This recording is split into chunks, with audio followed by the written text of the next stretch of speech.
నియోజకవర్గంలో స్థానిక ఎమ్మెల్యే మందుల సామేలు జిల్లా అధికారుల అండదండలతో జోరుగా సాగుతున్న అక్రమ ఇసుక మాఫియా.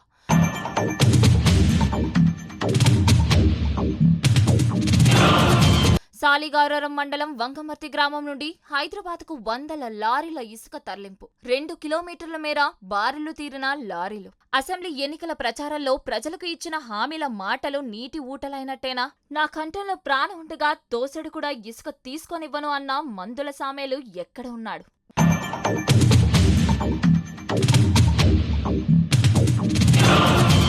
బీఆర్ఎస్ పార్టీ మాజీ ఎమ్మెల్యే గాదిరి కిషోర్ కుమార్ మూసీలో ఉన్న ఇసుకను మాత్రమే చూసిండు. నేను మాత్రం ఇసుక కింద ఉన్న నీళ్లను చూసినా అని తంగుతుత్తి ప్రజలకు మాయమాటలు చెప్పి గద్దెనెక్కిన ఎమ్మెల్యే మందుల సామేలుకి అక్రమ ఇసుక రవాణా కనిపిస్తలేదా?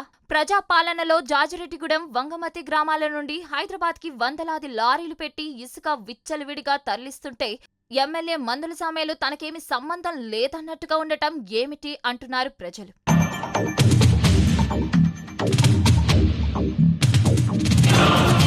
తుంగతుర్తిలో 3 పువ్వులు 6 కాయలుగా విరజిమ్ముతున్న అక్రమ ఇసుక మాఫియా దళారులు చూసి చూడనట్టు ఉంటున్న అధికారులు. ఎక్కడికి పోతుందా ఇసుక? ఇది హైదరాబాద్ పోతుందా?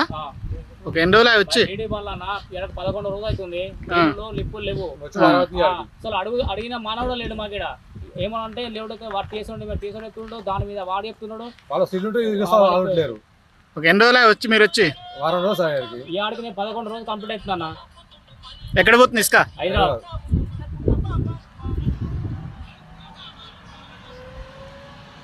అసలైన తొలి వెలుగు.